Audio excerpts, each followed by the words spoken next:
Alô, você que está aí na sua casa nos assistindo, nós vamos hoje falar sobre um ritual.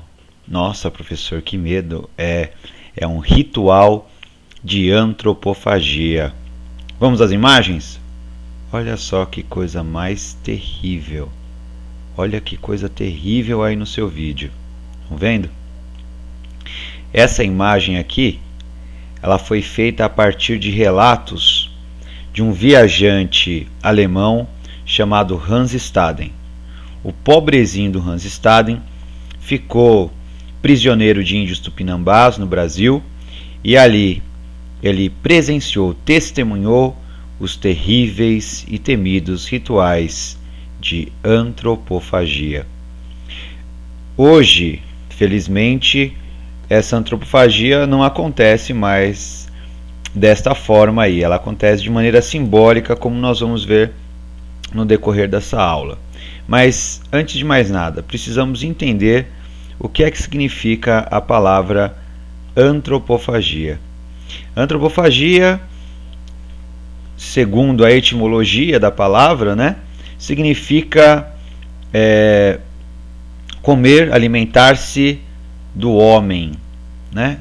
Antropo é homem e fagia, de phagos, do grego, quer dizer alimentar. Então, a antropofagia é um ritual praticado por alguns povos indígenas que, para efeito didático na nossa aula, nós vamos diferenciar de canibalismo. Canibalismo é o ato de se alimentar de carne humana, mas pelo prazer, pelo gosto de se alimentar da carne, como se nós estivéssemos nos alimentando de um churrasco, né? Agora, a antropofagia tem um significado mais profundo, mais simbólico. O índio antropófago, ele só se alimenta da carne de seu inimigo que tem alguma qualidade que ele queira adquirir, tá? Então, por exemplo, na guerra ele percebe que existe um inimigo valoroso por sua coragem, por sua bravura, então ele vai se alimentar de preferência do lugar do corpo onde essa bravura está localizada, o coração. Se o inimigo é forte, dos braços, se é veloz, as pernas, né? Mas vamos parar por aí, porque senão essa aula começa a ficar um pouquinho perigosa, tá certo? Bom, entendido aí o que é antropofagia, nós temos os primeiros relatos de antropofagia no Brasil, feitos justamente pelo Hans Staden, viajante alemão, como disse, e também pelos jesuítas, sobretudo o nosso amigo Padre Anchieta, fundador de Piratininga, São Paulo, né, no dia 25 de janeiro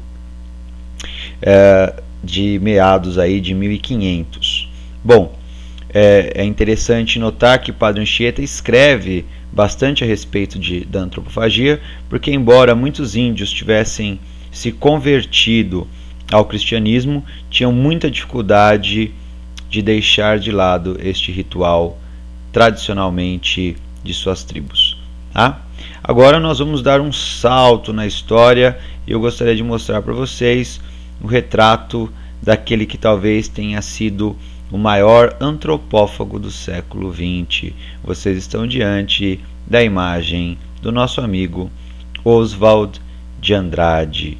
Oswald de Andrade. Oswald de Andrade foi um modernista brasileiro que vai se apropriar dessa ideia de antropofagia e vai lhe dar um caráter simbólico, tá? Esse aí talvez seja o cara mais punk que eu já conheci.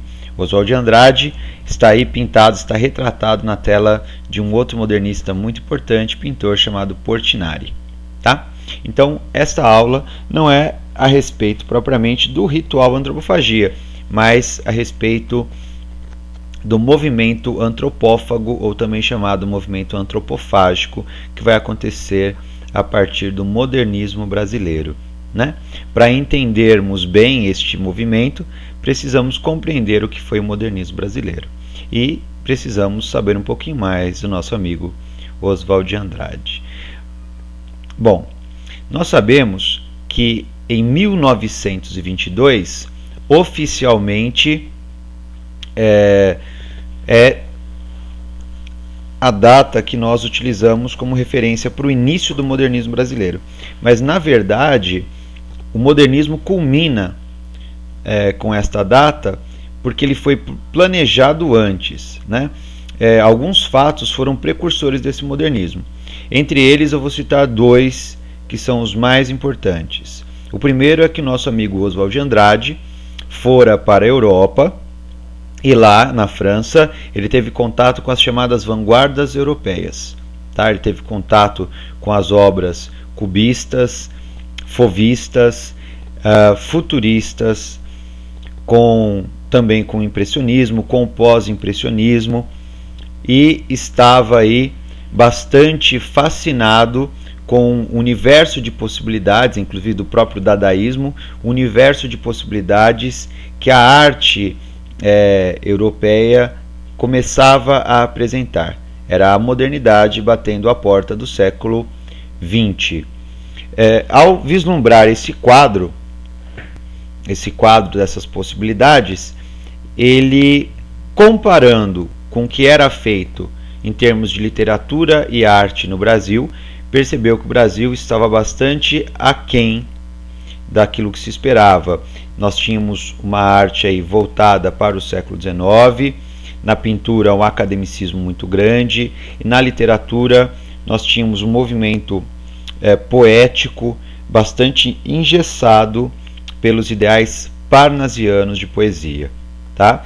Que eram praticamente acachapantes em relação à produção literária do início do século XX. Tá? O parnasianismo começa ali por volta de 1882, estava até 1922 regendo a produção poética brasileira. Por outro lado, nós tínhamos os que foram chamados mais tarde, só depois do modernismo, foram chamados de pré-modernistas, já procurando uma identidade mais brasileira para a literatura. Temos aí na prosa, né, escrevendo romances, Lima Barreto, Monteiro Lobato, Graça Aranha, que vai ser um intelectual que vai apoiar inclusive o modernismo brasileiro. Tá? Mas não existia ainda uma nova cara para a literatura. Pensando nisso, ele volta para o Brasil e pouco tempo depois ele vai ter contato com uma pintora, uma jovem muito talentosa, chamada Anita Malfatti. Anita Malfatti vai fazer uma exposição, também influenciada bastante pelo expressionismo alemão e também pelo pós-impressionismo, sobretudo Van Gogh, e pelo fauvismo de Matisse. E aí ela vai fazer uma exposição que vai ser bastante criticada pelo nosso amigo Monteiro Lobato, que vai escrever uma crítica no jornal que hoje é conhecida como Paranoia ou Mistificação. Ele desce a lenha na pobrezinha da Anita Malfatti, que a coitada fica até descadeirada, né? Perde o rumo de casa com as críticas do Monteiro Lobato. Depois ele volta atrás, inclusive a sua própria editora brasiliense vai ser responsável pela publicação das muitas obras modernistas desses novos autores que vão surgindo nesse cenário de 1922. Tá? Importante, por que 1922? 1922, centenário da independência do Brasil. Fazia 100 anos que o Brasil era independente, uma série de celebrações estavam sendo feitas, inclusive um concurso para eleger a letra do hino nacional. Então é um momento em que existem muitas demonstrações nacionalistas e o que os modernistas vão propor é uma independência no campo cultural, no campo das artes, né? Então, nessa primeira fase do modernismo, eles vão planejar no Teatro Municipal de São Paulo uma apresentação do que seria a arte moderna, com palestras, apresentações musicais, de quadros e também um sarau com poemas sendo recitados, né? Bom, essa semana de 22 é um fiasco, mas ao mesmo tempo que é um fiasco, foram 3 dias, né, de apresentações, ela é um sucesso, porque a repercussão negativa dela vai ganhar os jornais em todo o Brasil e vai dar visibilidade para as propostas modernistas. Essa primeira fase, né, é chamada de fase heróica ou de destruição, porque existe uma tentativa, que foi muito bem sucedida, de justamente romper com os paradigmas do passado. Os paradigmas, sobretudo no campo da poesia, os paradigmas parnasianos. Tá? Bom, as ideias se propagam pelo Brasil todo e vão dando origem a revistas literárias, sobretudo uma que é mais importante, é a chamada Claxon. Tá? E nessas revistas literárias os modernistas vão discutindo aí agora um caminho para a literatura. Obviamente há a influência das vanguardas europeias, não fossem essas vanguardas não existiria o modernismo no Brasil. Tá? Existe a proposta de uma ruptura com a linguagem tradicional e o tal do desvairismo, né? Então é a tentativa de incorporar inclusive a linguagem da poesia um sentimento libertário. Tudo é possível, né? Inclusive a apropriação da linguagem coloquial, regional, não importa, né? Então existe um rompimento com aquela linguagem mais formal, de rigor gramatical. No campo da poesia também, a negação dos aspectos estruturais, então aquela questão da versificação, o culto à métrica, a rima, tudo isso cai por terra, né? E é bastante interessante que os poemas vão começar a apresentar uma verdadeira narrativa. Então existem poemas que praticamente são narrações. Tá? Não haverá um engajamento social, não é uma poesia propriamente política, né? Ela é muito mais uma poesia que estabelece como finalidade o rompimento com os paradigmas estéticos e uma agressão à burguesia. Então é uma crítica a comportamento, o comportamento da poesia, e que é a maior consumidora justamente da arte, né? A atitude antiparnasiana, que era a escola literária em voga na época, uma escola poética, né? E aí, justamente no campo da poesia, a iconoclastia, né? Que é muito importante. Então, a piada, que é um gênero textual que não faz parte propriamente do gênero literário poético, vai aparecer em poemas, né? E quem teremos aí como talvez o seu principal expoente é Manuel Bandeira, que não participou pessoalmente da Semana de Arte Moderna, né? Bom, o que mais? Uso de temáticas incomuns ao universo da poesia, né? Temáticas sobretudo prosaicas do dia a dia, e textos mistos que vão misturando prosa e poesia, tá? Questão da agressividade e crítica à burguesia, como já foi dito. Bom, esse é o comecinho, pessoal, é o comecinho. 1922, a geração de 22 bate forte contra os paradigmas, ruptura de paradigmas. Contudo, uma vez o campo destruído, existe a necessidade de se propor uma direção para esse modernismo. Qual é o caminho a seguir? E o nosso próprio amigo Oswald de Andrade, já então em 1924, casado com uma pintora extraordinária brasileira também chamada Tarsila do Amaral, vai inspirando-se nas conversas que tem com Mário de Andrade, Ronald de Carvalho, Tarsila do Amaral, a própria sua esposa, Anita Malfatti, ele vai delineando aí um movimento nacionalista. E em 1924, ou seja, 2 anos depois da Semana de Arte Moderna, ele vai publicar o chamado Manifesto Pau-Brasil. Tá? Manifesto Pau-Brasil. O que é esse Manifesto Pau-Brasil? Ele propõe uma literatura livre e irreverente. Então, reparem que ele está retomando justamente as primeiras ideias do modernismo, né? Mas com um viés agora bastante nacionalista, extremamente brasileira, mas não brasileiro dentro daquela construção romântica de identidade brasileira lá feita por José de Alencar, por exemplo, no início do século XIX, né, com a exaltação do índio, o índio que mais parece um cavaleiro medieval, lá em Uguarani, ou a exaltação, como faz também José de Alencar em Iracema, né, da Virgem dos Lábios de Mel. Não, é uma visão mais realista e crítica do Brasil, tá? Com expressões do povo e sem ligações com a Europa, sem ligações com a Europa. Então, nesse momento, ele é bastante radical em sustentar essa espécie de,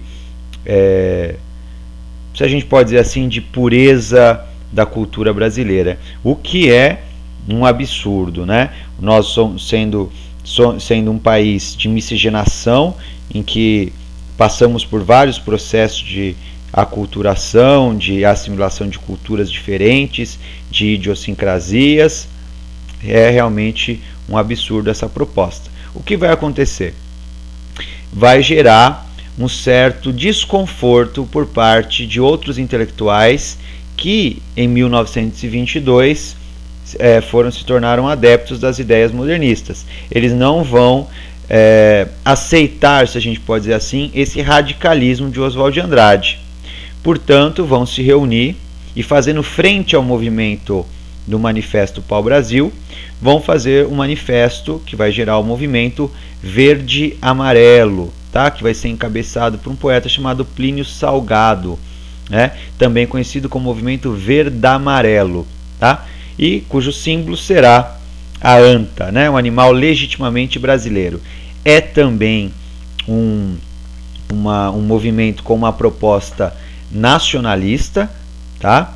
Mas sem o exagero que o Oswald de Andrade propôs no Pau-Brasil, tá? É um nacionalismo simples, liberdade de cada brasileiro ser como quiser e puder, tá?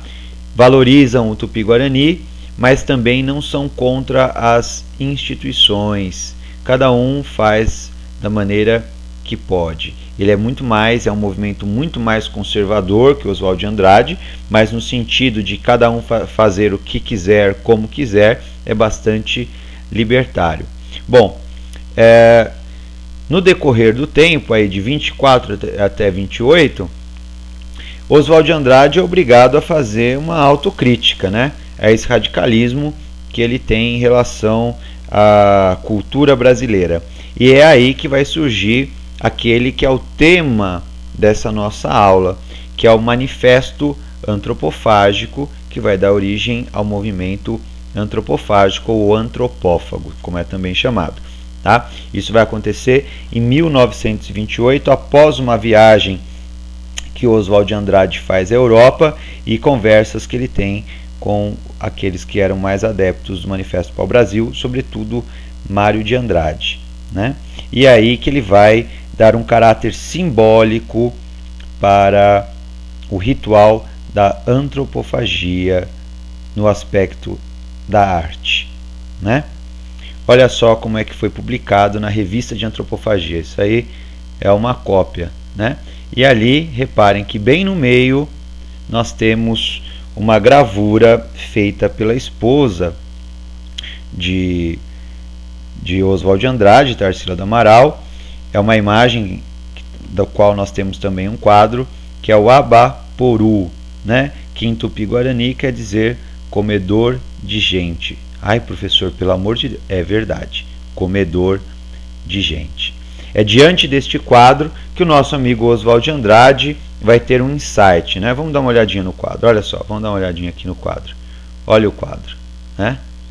É diante desse quadro que ele vai ter um insight, né? E aí ele vai pensar justamente naquilo que é uma verdade, né? Que é explicado por ele pela palavra antropofagia. Nós não podemos pensar que a nossa cultura é praticamente totalmente isenta da cultura alheia, das outras culturas, né? Nós temos que considerar que nós assimilamos elementos de outras culturas e os introjetamos incorporamos à nossa cultura. Expelimos aquilo que não serve para a nossa identidade e assimilamos e transformamos a nossa identidade. Essa ideia é representada metaforicamente pela antropofagia.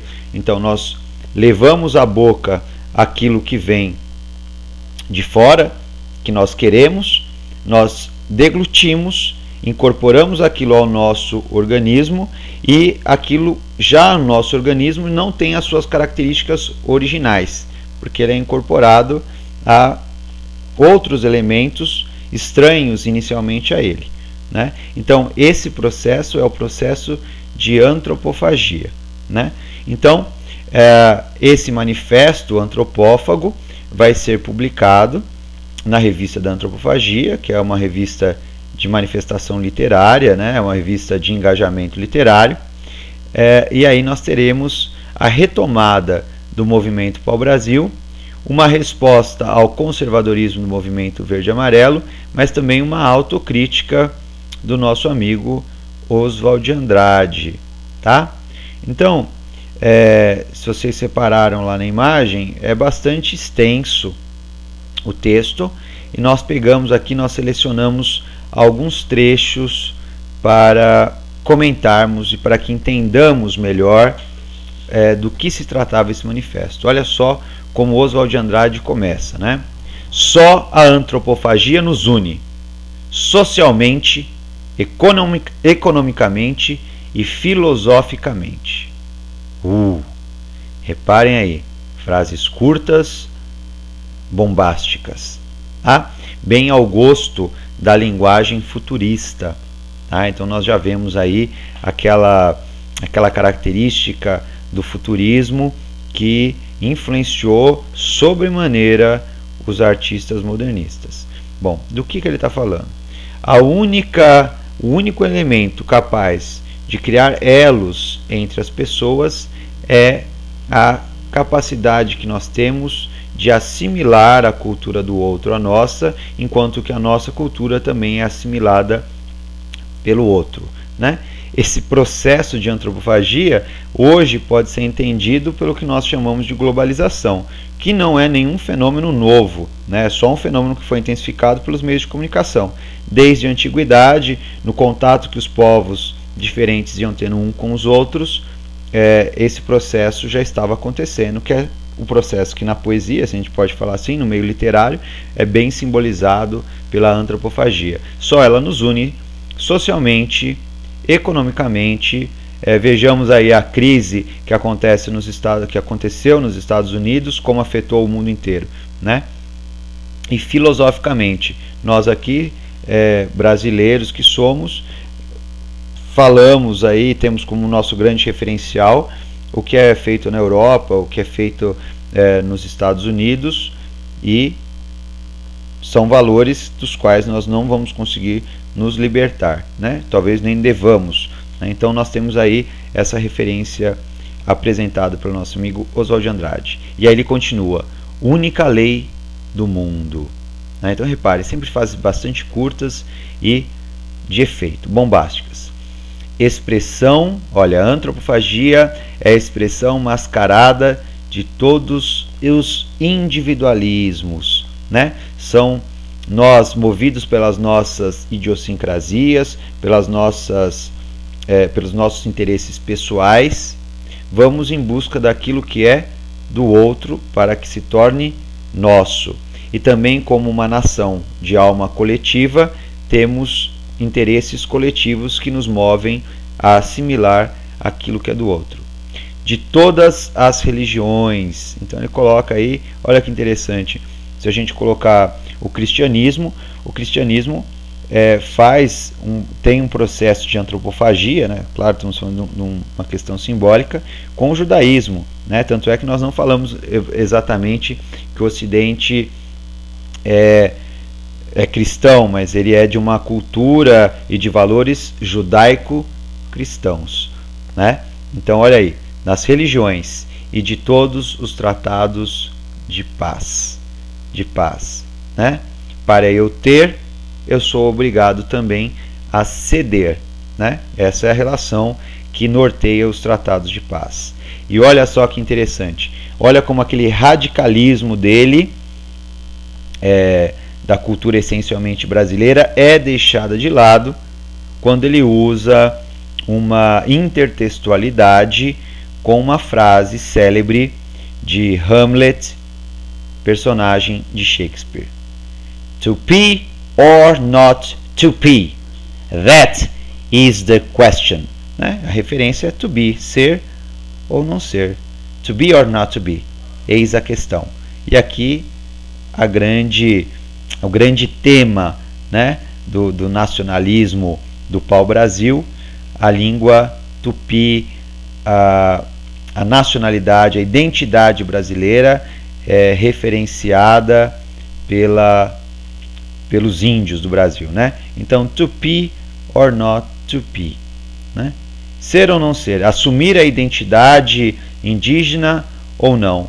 Quando ele escreve aí, dessa forma já tem uma ironia, porque esse tupi já não é mais o tupi original, é um tupi que passou por esse processo de antropofagia, né, de assimilação. Contra todas as catequeses, né? E aí a palavra catequese precisa ser bem entendida, né, não no seu sentido literal, mas como sentido de regra, né? A catequese, que é uma prática própria dentro do catolicismo de ensinar a doutrina católica, é uma forma de regrar. Então ele está dizendo que ele é contra todas as regras, todos os paradigmas que nos sejam de alguma forma impostos. E aí uma frase célebre, a frase do antropófago: só me interessa o que não é meu. Só me interessa o que não é meu, que a gente pode entender, só me interessa aquilo que é do outro, né? O que é meu eu já conheço, eu quero saber o que é que o outro tem que seria interessante para mim, né? Essa é a lei do homem, lei do antropófago, né? E aí ele continua, ele vai fazer uma análise com uma linguagem irreverente, que a gente está percebendo aí, e isso causa um certo estranhamento. Essas frases curtas dão uma certa velocidade à leitura, que lembra muito os textos futuristas, mas ele vai fazer uma análise, ele vai tentar legitimar essa sua proposta de antropofagia, citando muitos autores da filosofia, sobretudo autores europeus, né? Então a gente já vê que nesse manifesto antropofágico ele faz uma revisão daquela mentalidade inicial do pau-brasil, né? Mas a grande questão da iconoclastia, de rompimento com os paradigmas, ele continua. Foi porque nunca tivemos gramáticas, então ele está falando do que é o brasileiro, né? Nunca tivemos gramáticas, nem coleções de velhos vegetais, né? Então a gente não tem aquela tradição europeia do estudo cartesiano, da academia, e nunca soubemos o que era urbano, suburbano, fronteiriço e continental, preguiçosos, espalhados, né, no mapa mundi do Brasil, né, contra todos os importadores de consciência enlatada, né? Então ele está falando justamente da problemática de nós assimilarmos inconscientemente aquilo que é de fora, né? É importante que esse processo de antropofagia seja um processo crítico também. E nesse sentido, ele lembra muito aquela personagem do Liba Marreto, né? O Major Policarpo Quaresma, né? Do Triste Fim de Policarpo Quaresma, que tinha inicialmente uma visão bastante romântica do Brasil, bastante patriótica, né? Então, que era contra justamente essa consciência enlatada, que é trazida por uma burguesia que é formada na Europa, né? Uma burguesia que vai estudar muito na França. Então, muitos brasileiros, né? A elite brasileira, a burguesia brasileira, era toda afrancesada, né? Então é isso que ele chama aí de consciência enlatada. Hoje, nós fazendo um paralelo para a atualidade, nós não falaríamos mais de uma elite afrancesada, mas de uma elite norte-americanizada, né? Então é bastante interessante como esse manifesto antropofágico embora seja datado aí de 1928, 1929, ele não é, de todo superado, né? Pelo contrário, ele é bastante atual. A questão colocada aí pelo Oswald de Andrade é muito atual, né? E aí ele continua: queremos a Revolução Caraíba maior que a Revolução Francesa, né? Então aí mais uma vez esse aspecto nacionalista, que é importante que nós confiramos aquilo que acontece no Brasil, uma importância, né? Não menosprezemos, né, aquilo que é próprio da nossa pátria. E aí ele continua: nunca fomos catequizados, né? Então ele está dizendo: recebemos sim as regras, mas essas regras passaram por um processo de antropofagia, né? Nós não nos tornamos propriamente europeus, né? O que nós fizemos com isso tudo? Nós fizemos o carnaval, e hoje muita gente acredita que o carnaval é brasileiro, porque a feição que o carnaval adquiriu no Brasil é muito ímpar.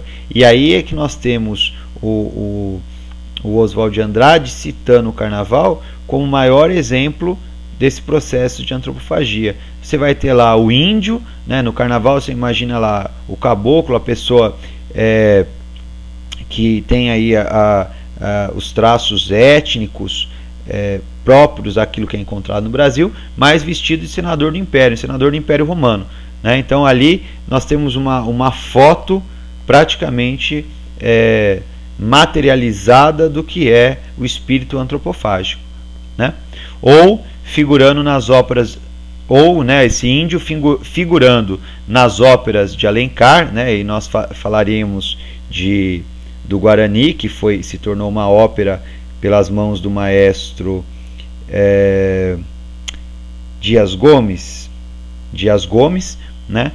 Que é praticamente um cavaleiro medieval, né, português, né, vestido de índio, né, cheio de bons sentimentos portugueses. Então, a crítica que ele faz àquela pseudo-identidade brasileira proposta pelo romantismo, né? E aí ele continua: já tínhamos o comunismo, e ele está fazendo referência aos hábitos indígenas, né, que tem paradigmas completamente diferentes do paradigma capitalista que nós assumimos no Brasil, né? Já tínhamos a língua surrealista, né? Então ele está falando justamente do surrealismo, que é uma vanguarda europeia que começa aí na década de 20 e que preza as teorias freudianas do inconsciente, né, da escrita automática, né, da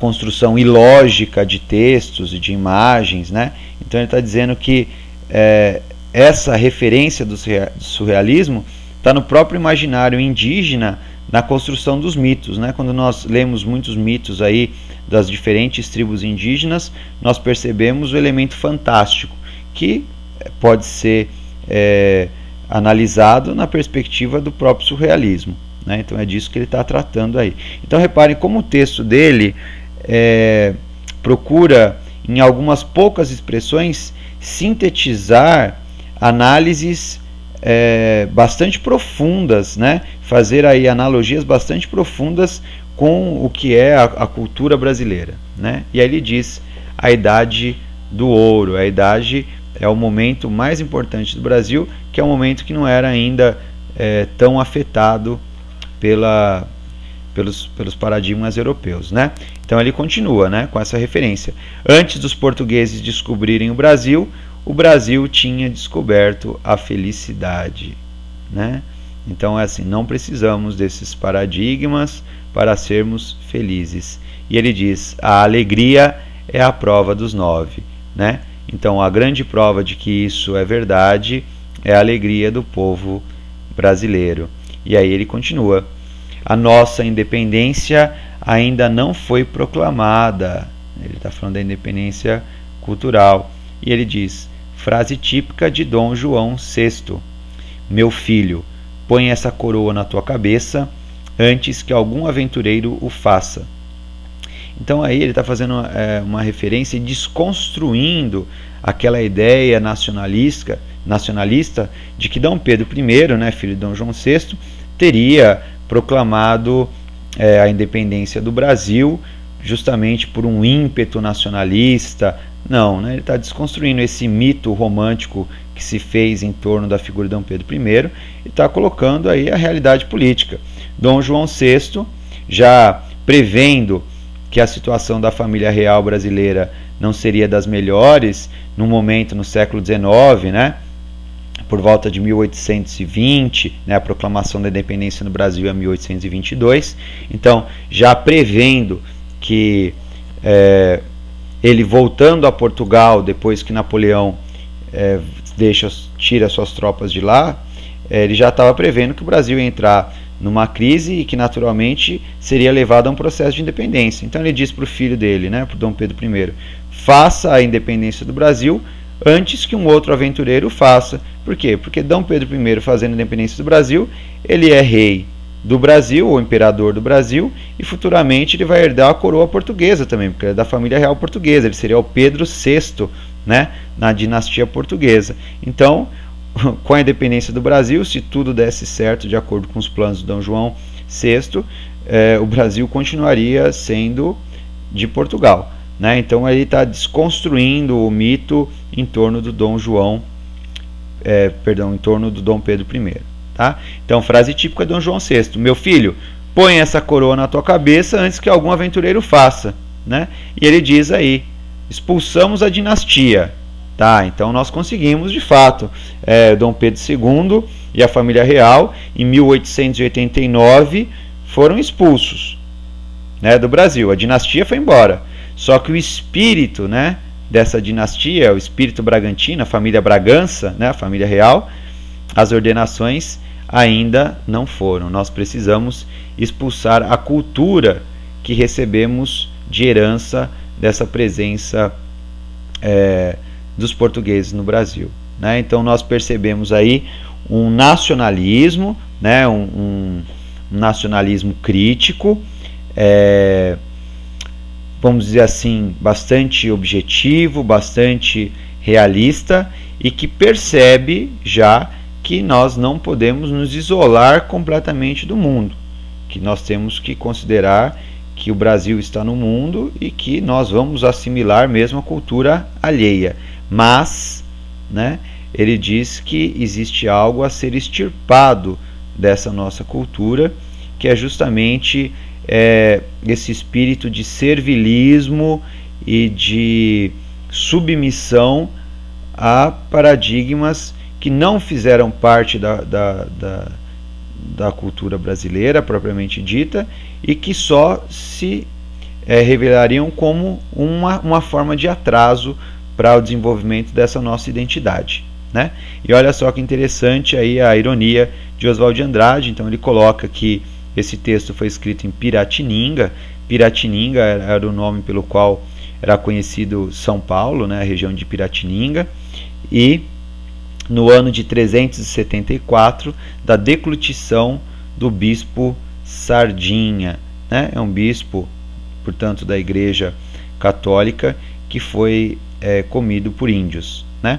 Mas aí a revista da Antropofagia, o ano é o ano primeiro dessa independência declarada, é o ano primeiro da revista Antropofagia, né? É o número 1, e é 1º de maio de 1928 quando ela é escrita, tá, pessoal? Então é isso de todas as manifestações, de todos os manifestos que aconteceram. O manifesto antropofágico é aquele que mais marcou o modernismo brasileiro, tá? Esse manifesto faz parte da primeira geração modernista, da geração de 22, e em 1930, já com o final da República Velha, nós teremos aquilo que nós consideramos na literatura a segunda geração modernista, a geração de 30, que vai ter aí outros expoentes que vão se valer desse espírito libertário, mas vão procurar uma direção um pouco diferente dessa proposta por nosso amigo Oswald de Andrade, tá bom? Então um grande abraço a vocês, espero que a aula tenha sido proveitosa e tudo de bom. Grande abraço, até mais.